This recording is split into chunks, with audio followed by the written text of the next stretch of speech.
सुनिए, मेरा नाम रोहन है। क्या आप मुझे बता सकती हैं कि आप कंप्यूटर से कौन कौन सी सेवाएं प्रदान करती हैं? हाँ बिल्कुल, मेरा नाम गीता है और जैसा कि आप देख रहे हैं कि मेरे पास इंटरनेट सुविधा युक्त एक कंप्यूटर है, जिसके जरिए मैं विभिन्न सेवाएं जैसे रेल टिकट की बुकिंग, विभिन्न प्रकार की सूचनाएं जानने में, बिजली व मोबाइल फोन के बिलों का भुगतान, बैंक से लेन देन, पैन कार्ड, पासपोर्ट का आवेदन आदि आदि सुविधाएं प्राप्त करा सकती हूँ। अच्छा, इसका मतलब मेरे गाँव वालों को इन कामों के लिए शहर जाने की जरूरत नहीं है? नहीं, बिल्कुल नहीं। यदि गांव में इंटरनेट युक्त कंप्यूटर सुविधा उपलब्ध है, तो गांव वालों को इन सुविधाओं को प्राप्त करने हेतु शहर जाने की आवश्यकता नहीं है। अरे, ये तो बहुत ही अच्छा है। मुझे पूरा विश्वास है कि यह सब जानकर गांव वाले भी मेरी तरह बहुत प्रसन्न होंगे। हाँ बिल्कुल, आप इन्हें गांव वालों को अवश्य बताइए। सुनिए, मेरा नाम राम प्रसाद है। आप कौन कौन सी ऑनलाइन सेवाएं प्रदान कर सकती हैं? क्या मेरे शहर गए बगैर आप मेरी बिजली बिल का भुगतान यहीं से करवा सकती हैं? मुझे यात्रा करने में बड़ी तकलीफ होती है। हाँ बिल्कुल, आप इतनी दूर गए बगैर अपना बिजली का बिल भुगतान यहीं से कर सकते हैं। ऐसा है तो ये मेरे लिए बहुत ही सुविधाजनक होगा। क्या आप कंप्यूटर के जरिए फसल के बाजारू भाव भी बता सकती हैं? हाँ बिल्कुल, मैं कंप्यूटर पर इंटरनेट के जरिए वर्तमान में फसल के भाव भी बता सकती हूँ। यह तो आश्चर्यजनक है कि हम ये सारी सुविधाएं गांव में भी प्राप्त कर सकते हैं। हाँ, इंटरनेट के जरिए ये सभी सुविधाएं आप अपने गांव में ही प्राप्त कर सकते हैं। मैंने सुना है कि आजकल इंटरनेट की सुविधा मोबाइल फोन पर भी उपलब्ध है। क्या ये सत्य है?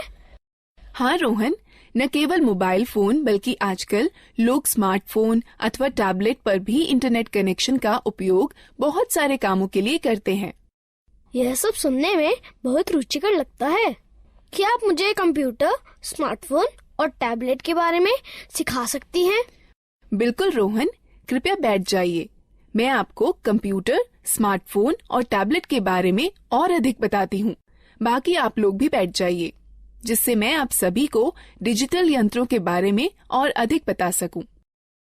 सबसे पहले हम यह सीखते हैं कि कंप्यूटर क्या है। कंप्यूटर एक इलेक्ट्रॉनिक यंत्र है जिसका उपयोग आंकड़ों व सूचनाओं के संकलन व प्रसंस्करण के लिए किया जाता है। हम कंप्यूटर से क्या क्या कर सकते हैं? कंप्यूटर के जरिए मीलों दूर रहने वाले परिवार के सदस्यों व मित्रों से जुड़ा जा सकता है। रेल टिकट बुक कराए जा सकते हैं, बैंक खाते में लेन देन किया जा सकता है, सूचनाएं एकत्रित की जा सकती हैं, खेल खेले जा सकते हैं, गाने सुने जा सकते हैं और सिनेमा पिक्चर देखी जा सकती है। अब हम कंप्यूटर व उसके विभिन्न हिस्सों के बारे में सीखते हैं। A computer is divided into two parts, hardware and software. The computer and all the equipment connected to it are called hardware. Software is the set of instructions that the computer follows in performing a task. आपका मतलब है कि screen पर दिखने वाले सभी icons software होते हैं? हाँ रोहन, सॉफ्टवेयर कंप्यूटर में प्रोग्राम होते हैं जिनसे हम भांति भांति के काम करते हैं। अब हमें विभिन्न उपकरणों के विषय में जानना चाहिए जिनसे कंप्यूटर बनता है। कंप्यूटर के 3 अंग होते हैं। पहला इनपुट डिवाइस, दूसरा प्रोसेसिंग डिवाइस, तीसरा आउटपुट डिवाइस। जैसे एक ट्रैक्टर को चलने के लिए डीजल अथवा पेट्रोल की आवश्यकता होती है, ठीक उसी तरह कंप्यूटर में डाटा भरने, निर्देश अथवा सूचनाएं संकलित कर विभिन्न कार्य करने के लिए उपकरणों की आवश्यकता होती है।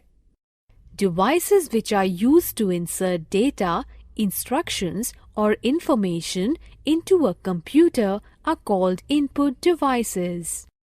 इन चित्रों को देखो, ये कुछ इनपुट डिवाइसें हैं जिनका प्रयोग कंप्यूटर में होता है। ये इनपुट डिवाइस निम्न हैं: pen drive, mouse, keyboard, CD, microphone. Keyboard और माउस प्राथमिक इनपुट डिवाइसें हैं। यह बिल्कुल टाइपराइटर के कीबोर्ड की तरह दिखता है।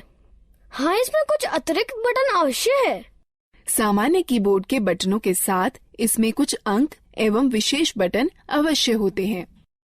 क्या आप मुझे बताएंगी कि इन विशेष बटनों का प्रयोग किस लिए किया जाता है। अंक बटनों की सहायता से कैलकुलेटर की भांति कंप्यूटर में अंक भरे जाते हैं।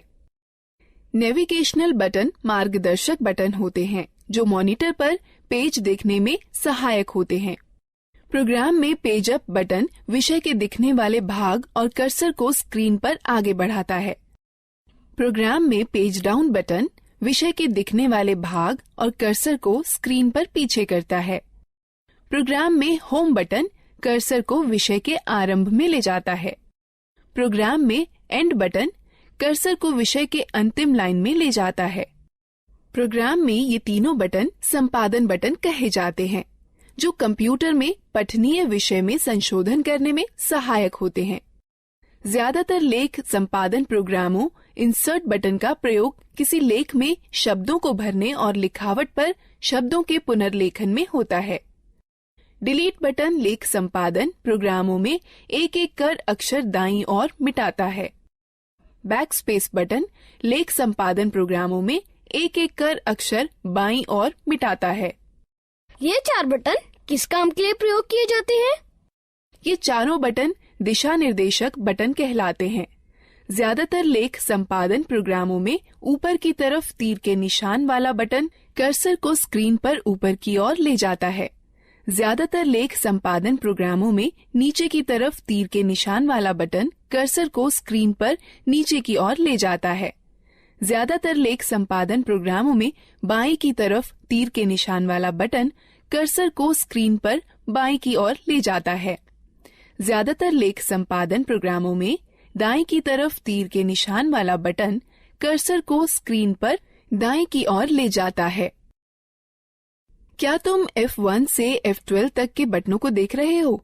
यह बटन फंक्शन बटन कहलाते हैं। यह बटन कंप्यूटर पर सक्रिय प्रोग्राम के अनुसार निर्दिष्ट किए गए विशेष कार्य को निष्पादित करते हैं। ज्यादातर प्रोग्रामों में एस्केप बटन चल रही प्रक्रिया समाप्त कर देता है। कंट्रोल और अल्टरनेट बटन क्रिया परिवर्तन बटन है, जो ज्यादातर प्रोग्रामों में विशिष्ट कार्य और माउस की क्रिया को या तो परिवर्तित कर देते हैं या तो बढ़ा देते हैं। विंडो बटन विंडोज के स्टार्ट मेनू को सक्रिय कर देता है।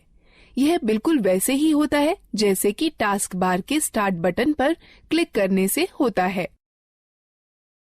अब तक हमने कीबोर्ड के विभिन्न बटनों के बारे में सीखा। अब हम माउस के बारे में सीखते हैं। माउस एक दिखाने, निर्देशन करने वाला यंत्र है, जिसका प्रयोग कंप्यूटर स्क्रीन पर दिखने वाले विषय आइकन्स को इंगित कर उनसे परस्पर संबंध बनाने में होता है। आप देखेंगे कि जैसे ही माउस चलाया जाता है, वैसे ही माउस चलाए जाने की दिशा में एक छोटा तीर स्क्रीन पर चलता है। इस तीर को पॉइंटर कहते हैं। पॉइंटर की सहायता से कंप्यूटर को प्रक्रिया के लिए डाटा व निर्देश उपलब्ध कराए जा सकते हैं। माउस पर 2 बटन भी होते हैं, बायां बटन और दायां बटन। माउस के दोनों बटनों के बीच में एक घूमने वाला चक्का भी होता है, जिसकी मदद से प्रलेख या डॉक्यूमेंट और वेब पेज पर आसानी से चला जा सकता है। ये माउस द्वारा किए जा सकने वाले कुछ कार्य हैं। माउस के बाएं बटन को एक बार दबाकर स्क्रीन पर किसी प्रोग्राम को चुना जा सकता है। माउस के बाएं बटन को लगातार 2 बार बिना किसी अंतराल के दबाकर क्लिक कर किसी प्रोग्राम के अंदर प्रवेश किया जा सकता है। माउस के दाएं बटन को दबाए जाने पर इंडेक्स मेनू खुलेगा। घूमने वाला चक्का स्क्रीन पर पेज को ऊपर नीचे खिसकाने में हमारी सहायता करता है। जिस तरह दानों से भूसी निकालने या गेहूं को पीसने में ग्राइंडिंग मिल एक प्रोसेसिंग मशीन की तरह काम करती है, उसी तरह कंप्यूटर में वह यंत्र जो डाटा संग्रहण और संरक्षण को नियंत्रित करते हैं, वह प्रोसेसिंग डिवाइस कहलाते हैं। कंप्यूटर प्रोसेसर या सीपीयू प्रोसेस की जाती है, फिर कंप्यूटर की मेमोरी या आरएएम में संरक्षित की जाती है। जिस तरह दानों से भूसी निकालने या गेहूं को पीसने में ग्राइंडिंग मिल एक प्रोसेसिंग मशीन की तरह काम करती है, जिस तरह अनाज और भूसे को अलग अलग करने वाला थ्रेशर एक आउटपुट मशीन है, उसी तरह कंप्यूटर के साथ परिणाम को दिखाने के लिए जो यंत्र प्रयोग में लाए जाते हैं उन्हें आउटपुट यंत्र कहते हैं। मॉनिटर एक बहुत ही सामान्य आउटपुट यंत्र है। मॉनिटर स्क्रीन है जिसका प्रयोग आउटपुट जैसे शब्दों, अंकों व चित्रों को देखने में होता है। मॉनिटर दो तरह के होते हैं, कैथोड रे ट्यूब और flat panel display. Printer computer से प्रसंस्कृत डाटा लेता है जिसे सॉफ्ट कॉपी कहते हैं और उसे छापकर निकालता है जिसे हार्ड कॉपी कहते हैं। कंप्यूटर पर दिखने वाले किसी चित्र या लेख को सॉफ्ट कॉपी कहते हैं तथा उसी के छपे हुए को हार्ड कॉपी कहते हैं। प्रिंटर तीन तरह के होते हैं, इंकजेट प्रिंटर, लेजर प्रिंटर और डॉट मैट्रिक्स प्रिंटर। स्पीकर एक आउटपुट यंत्र जिसके द्वारा हम आवाज सुनते हैं। स्पीकर के बिना हम गाने अथवा आवाज विषयों आदि को सुन नहीं सकते। हेडफोन कंप्यूटर से आवाज आउटपुट देता है। ये स्पीकर की तरह होते हैं किंतु इन्हें कानों पर पहना जाता है, इसलिए एक समय में केवल एक ही व्यक्ति आउटपुट सुन सकता है। प्रोजेक्टर एक आउटपुट यंत्र है जिससे किसी लेख या चित्र को समतल स्क्रीन पर दिखाया जाता है। अधिकतर प्रोजेक्टर का प्रयोग सम्मेलनों में या प्रस्तुतिकरण में होता है जिसके द्वारा प्रदर्शित होने वाले कई लोग एक साथ देख सकते हैं। अब तक हमने कई तरह की इनपुट प्रोसेसिंग व आउटपुट डिवाइसों के बारे में जाना है। अब हम लोग मजेदार गतिविधि में भाग। प्रत्येक प्रश्न के लिए सही विकल्प चुनें। सही है, अच्छा प्रयास।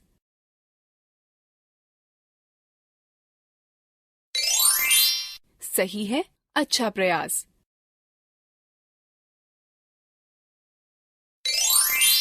सही है, अच्छा प्रयास। सही है, अच्छा प्रयास। दीदी, कंप्यूटर सारा डाटा कहाँ संचित करता है? जिस तरह तुम्हारा दिमाग बहुत सी आवश्यक चीजों को याद रखने में तुम्हारी मदद करता है, उसी तरह कंप्यूटर डाटा संचित करता है जिसे कंप्यूटर मेमोरी कहते हैं। कंप्यूटर की मेमोरी दो तरह की होती है, प्राथमिक अथवा मुख्य मेमोरी और द्वितीयक मेमोरी।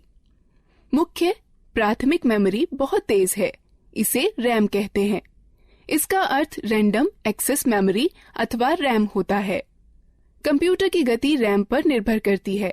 डाटा और निर्देश मुख्य मेमोरी में संचित रहते हैं, जहां से ये प्रोसेस कर रिजल्ट प्राप्त करने के लिए सीपीयू में पुनः प्राप्त किए जा सकते हैं। रैम वह मेमोरी होती है जहां सारे प्रोग्राम संचित किए जाते हैं। कंप्यूटर की गति रैम पर निर्भर होती है। कैश मेमोरी वह मेमोरी है जो रैम का अंग होती है और प्रोसेसर के बहुत पास होती है। इसका प्रयोग प्रोसेसिंग गति को सुधारने में किया जाता है। प्राथमिक मेमोरी सीमित होती है, इसलिए असीमित डाटा को सुरक्षित करने के लिए द्वितीयक मेमोरी का प्रयोग करते हैं। चूंकि कंप्यूटर द्वितीयक मेमोरी पर सुरक्षित डाटा को सीधे प्रोसेस नहीं कर सकता, अतः प्रोसेस करने के लिए पहले रैम पर उसकी नकल तैयार की जाती है। ये कुछ डिवाइस हैं जो द्वितीयक मेमोरी की तरह कार्य करती हैं: पेन ड्राइव, हार्ड डिस्क और डीवीडी। तो एक कंप्यूटर डाटा को अपनी मेमोरी में कैसे सुरक्षित करता है? कंप्यूटर सभी सूचनाएं केवल दो अंकों 0 और 1 में संचित करता है। एक अकेली बाइनरी डिजिट अर्थात 1 अथवा 10 को बिट कहते हैं। 8 बिट्स के ग्रुप को एक बाइट कहते हैं। इस सारणी को देखो, इसमें बिट्स और बाइट्स के बीच के संबंध को दिखाता है। निर्देश जो कार्य पूरा करने और हार्डवेयर को नियंत्रित करने के लिए प्रयोग किए जाते हैं, सॉफ्टवेयर कहलाते हैं। सॉफ्टवेयर प्रोग्राम्स निर्देशों का योजनाबद्ध क्रमवार समूह है जो कंप्यूटर को निर्देशित करते हैं कि क्या करना है और कैसे करना है। सॉफ्टवेयर दो प्रकार के होते हैं, एप्लीकेशन सॉफ्टवेयर और सिस्टम सॉफ्टवेयर। एप्लीकेशन सॉफ्टवेयर वो प्रोग्राम होते हैं जो उपयोगकर्ता को कंप्यूटर में विशिष्ट कार्य को पूरा करने में मदद करते हैं। माइक्रोसॉफ्ट वर्ड और open office draw application software के उदाहरण हैं, जो प्रोग्राम कंप्यूटर हार्डवेयर से सीधे जुड़े होते हैं। सिस्टम सॉफ्टवेयर कहलाते हैं। कंप्यूटर चलाने के लिए आपको एक ऑपरेटिंग सिस्टम की आवश्यकता होती है, जो एक सिस्टम सॉफ्टवेयर है। हमारे आगे बढ़ने से पहले इस एक्टिविटी में भाग लेते हैं। प्रत्येक प्रश्न के लिए सही विकल्प चुनें।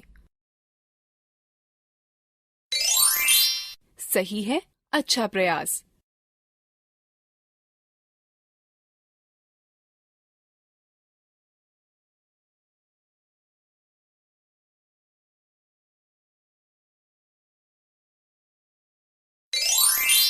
सही है, अच्छा प्रयास। गीता, ये सब रुचिकर है। मैंने पहले कभी भी कंप्यूटर नहीं चलाया है। क्या तुम मुझे बता सकती हो कि कंप्यूटर कैसे स्थापित किया जाता है और कैसे चलाया जाता है? अवश्य चाचा, मैं सब कुछ समझा दूंगी। सबसे पहले मैं आपको कंप्यूटर के विभिन्न अंगों से परिचित कराती हूँ। यह मॉनिटर है। यह टेलीविजन की तरह है और इसकी स्क्रीन पर आउटपुट देखा जाता है। यह सिस्टम बॉक्स है। इसमें सेंट्रल प्रोसेसिंग यूनिट अर्थात सीपीयू होता है। यह सीपीयू ही कंप्यूटर का मुख्य दिमाग होता है। यह कीबोर्ड और माउस हैं। यह दोनों इनपुट डिवाइस हैं, जिसके द्वारा कंप्यूटर में डाटा भरा जाता है। कंप्यूटर को जोड़ने के लिए सबसे पहले उसे मेज पर रखिए। तब सिस्टम बॉक्स के बगल में मॉनिटर रखिए। सिस्टम बॉक्स के पीछे का भाग देखिए। इसमें विभिन्न डिवाइसें जोड़ने के लिए खांचे बने हैं, जिन्हें पोर्ट कहते हैं। अब इस तरह से मॉनिटर सिस्टम से जोड़ा जाता है। सिस्टम बॉक्स वीडियो पोर्ट को वीजीए पोर्ट कहते हैं। इससे मॉनिटर को जोड़ने वाले तार को वीजीए केबल कहते हैं। वीजीए केबल के एक सिरे को सिस्टम के वीजीए पोर्ट से तथा दूसरे को मॉनिटर से जोड़ा जाता है।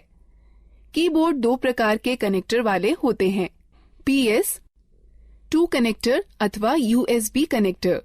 कीबोर्ड को कनेक्ट करने के लिए उसके कनेक्टर को सिस्टम के उपयुक्त पोर्ट में जोड़ा जाता है। माउस 3 प्रकार के कनेक्टर वाले होते हैं, PS2 कनेक्टर, USB कनेक्टर अथवा सीरियल कनेक्टर। माउस को कनेक्ट करने के लिए उसके कनेक्टर को सिस्टम के उपयुक्त पोर्ट में जोड़ा जाता है। उसी तरह यदि आप प्रिंटर को जोड़ना चाहते हैं तो उसके कनेक्टर, जो इन दो में से किसी एक प्रकार का हो सकता है, समानांतर पोर्ट अथवा USB पोर्ट को सिस्टम के उपयुक्त पोर्ट में जोड़ दें। अब हम कंप्यूटर को बिजली के मेन बोर्ड से कैसे जोड़ सकते हैं? कंप्यूटर 2 बिजली सप्लाई के तारों के साथ आता है। एक बिजली सप्लाई तार को सिस्टम यूनिट के बिजली सप्लाई प्लग में तथा दूसरे तार को मॉनिटर के पोर्ट से प्लग करें। उसके बाद दोनों तारों को बिजली के पोर्ट से या UPS से जोड़ें। क्या आप हमें दिखा सकती हैं कि कंप्यूटर को कैसे जोड़ते हैं? बिल्कुल। कंप्यूटर चालू करने के लिए निम्न कार्यवाहियों का अनुसरण करें। पहले सिस्टम यूनिट व मॉनिटर दोनों की बिजली सप्लाई चालू करें। तब सिस्टम यूनिट का पावर बटन दबाकर उसे चालू करें व मॉनिटर का पावर बटन दबाकर उसे चालू करें। अब कुछ क्षण इंतजार करें और देखें कि मॉनिटर पर डिस्प्ले आने लगा है। इसे बूट स्क्रीन कहते हैं। धीरे धीरे सभी सॉफ्टवेयर लोड हो जाएं तो कंप्यूटर प्रयोग के लिए तैयार है। धन्यवाद गीता। पहली बार न केवल कंप्यूटर को देखा है बल्कि उसे चालू करना भी सीखा है। हाँ, कंप्यूटर के विषय में यह सब बताने के लिए धन्यवाद दीदी। अब क्या आप हमें मोबाइल फोन व टैबलेट के बारे में भी बता देंगी? बिल्कुल रोहन, मैं तुम्हें सिखाऊंगी कि मोबाइल फोन व टैबलेट कैसे चलाते हैं।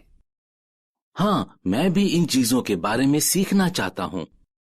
पहले हम मोबाइल फोन व टैबलेट के विभिन्न अंगों, कार्यों व उपयोगों के बारे में जानते हैं। जैसे आप जानते हैं कि बेसिक मोबाइल फोन एक ऐसा यंत्र है जिससे आप कॉल कर सकते हैं, कॉल प्राप्त कर सकते हैं व मैसेज लिखकर भेज सकते हैं व प्राप्त कर सकते हैं। आधुनिक मोबाइल फोनों में कई तरह की विशेषताएं होती हैं, जैसा कि इंटरनेट, खेल, कैमरा, वीडियो गेम और मार्ग निर्देशन प्रणाली। यह फोन स्मार्टफोन कहलाते हैं। कुछ मोबाइल फोनों में 2-2 सिम कार्ड एक साथ ही फिट हो जाते हैं। इन्हें डुअल सिम फोन कहते हैं। फोन के विभिन्न अंगों को देखें।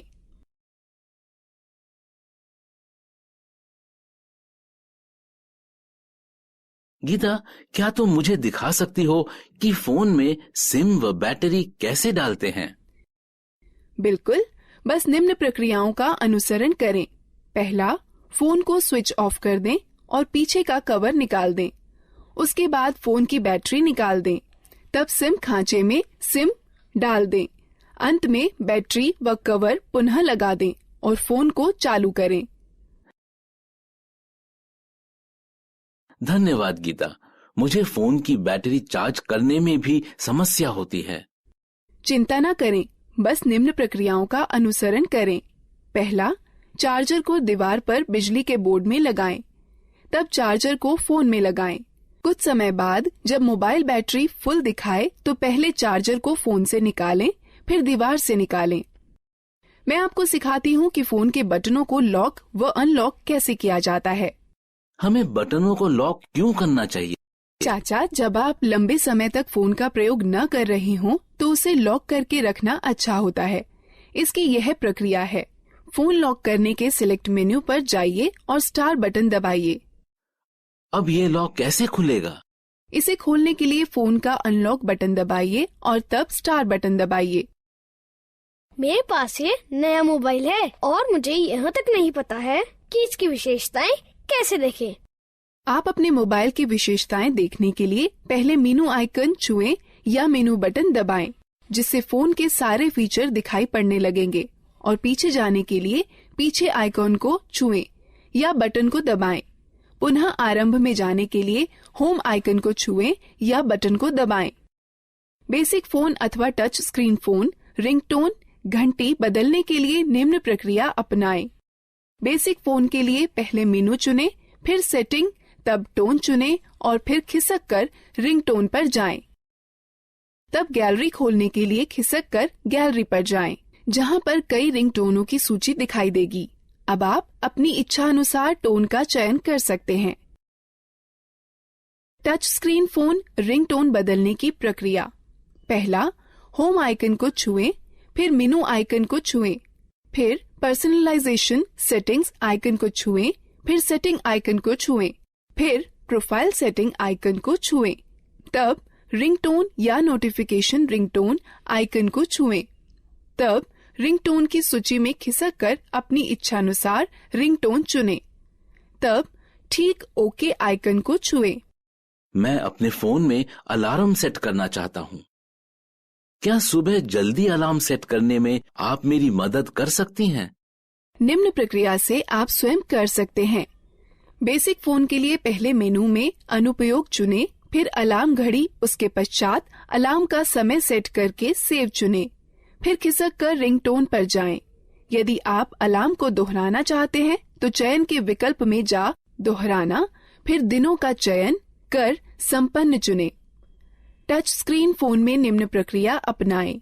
पहले मेनू को छुएं, तब घड़ी को छुएं, तब अलार्म को छुएं, अलार्म का समय सेट करके सेव चुनें। दीदी, क्या आप हमें टैबलेट के बारे में बता सकती हैं? हाँ जरूर, मैं अभी बताने ही वाली थी। टैबलेट एक कॉम्पैक्ट डिवाइस है जो एक स्मार्टफोन अथवा एक लैपटॉप अथवा कंप्यूटर की तरह है। आजकल टैबलेट अपने सुविधाजनक आकार और फीचर के सरल उपयोग के कारण बहुत लोकप्रिय हो गए हैं। इनका उपयोग हम इंटरनेट पर ब्राउजर, मेल चेक करना, डाउनलोड और किताबें पढ़ने, गेम खेलने, वीडियो देखने के अलावा संगठक के रूप में किया जा सकता है। टैबलेट विभिन्न प्रकार के होते हैं। यहाँ पर कुछ हैं। बुकलेट टैबलेट पीसी का सबसे सरलतम रूप है, जो किताब की तरह दिखता है। इस डिवाइस के दोनों तरफ डिस्प्ले होता है और इसकी कार्यप्रणाली दोनों तरफ छूने से कार्य करती है। यह हस्तलेख को पहचानने वाला सॉफ्टवेयर होता है, जो तुम्हें स्क्रीन पर वैसे ही लिखने की अनुमति देता है जैसे कि आप पेपर पर लिख सकते हैं। स्लेट सबसे साधारण और सबसे ज्यादा पाया जाने वाला टैबलेट पीसी है, जो अधिकतर मनोरंजन के लिए, फिल्म देखने के लिए, इंटरनेट चलाने के लिए, वीडियो देखने, वीडियो कॉल करने और दोस्तों के साथ चैट करने के लिए प्रयोग किया जाता है। कन्वर्टेबल टैबलेट लगभग पारंपरिक लैपटॉपों की तरह के ही होते हैं। इसमें बस एक बड़ा फर्क यह होता है कि इनसे टच स्क्रीन डिस्प्ले होता है, जिसे 180 डिग्री तक घुमाया भी जा सकता है। हाइब्रिड टैबलेट में स्लेट और कन्वर्टेबल टैबलेट दोनों की सबसे अच्छी विशेषताएं सम्मिलित होती हैं। हाइब्रिड टैबलेट अलग हो सकने वाले कीबोर्ड के साथ आते हैं, जो कि दिए गए स्लॉट के जरिए स्लेट पीसी में जोड़कर टैबलेट पीसी में बदले जा सकते हैं। एक रग्ड टैबलेट उन उपयोगकर्ताओं के लिए अच्छा है जो कठिन वातावरण परिस्थितियों में कार्य करते हैं। इनके अंदर की हार्ड ड्राइव झटकों को सहन करने वाली और इनका सुरक्षात्मक कवच इन्हें काफी टिकाऊ बनाता है। यह एक बात आपके लिए ध्यान में रखना अति आवश्यक है कि प्रथम बार इनका उपयोग करने से पूर्व इनकी बैटरी को कम से कम 6 से 7 घंटे चार्ज करना चाहिए, जब तक कि बैटरी पूर्ण रूप से चार्ज न हो जाए। हम बैटरी कैसे चार्ज करते हैं? इन चरणों का अनुसरण करो। पहला, केबल को चार्जिंग हेड में लगाएं और प्लग को स्टैंडर्ड एसी पावर में लगा दें। डिवाइस अपने आप चार्ज होने लगती है। डिवाइस के पूरा चार्ज होने के बाद चार्जर को प्लग से हटा देना चाहिए। डिवाइस में ऊर्जा संरक्षण हेतु पावर सेव बटन को दबाकर स्क्रीन को बंद किया जा सकता है। स्क्रीन को पुनः चालू करने के लिए यह प्रक्रिया दोबारा करें। डिवाइस को बंद करने का सही तरीका क्या है? जब आपको डिवाइस बंद करनी हो तो निम्न चरणों का अनुसरण करें। पहले, पावर बटन को कुछ क्षण के लिए दबाकर रखें। तब टैबलेट को बंद करने के लिए मेनू खुलने पर दिखाई देगा। तब पावर ऑफ पर टच कर डिवाइस को बंद करें। एक टैबलेट की होम स्क्रीन एप्लीकेशन फंक्शन मेनू के लिए स्टार्टिंग पॉइंट है। आप अपनी होम स्क्रीन को एप्लीकेशन आइकन्स शॉर्टकट फोल्डर को जोड़ करके कस्टमाइज कर सकते हैं। अतिरिक्त डिस्प्ले स्क्रीन के लिए स्क्रीन को दाएं अथवा बाएं खिसकाएं। तो तुमने सीखा कि कैसे लैपटॉप, कंप्यूटर, मोबाइल फोन और टैबलेट को इस्तेमाल करते हैं। अब हम इस प्रक्रिया में भाग लेते हैं। प्रत्येक प्रश्न के लिए सही विकल्प चुनें। सही है, अच्छा प्रयास।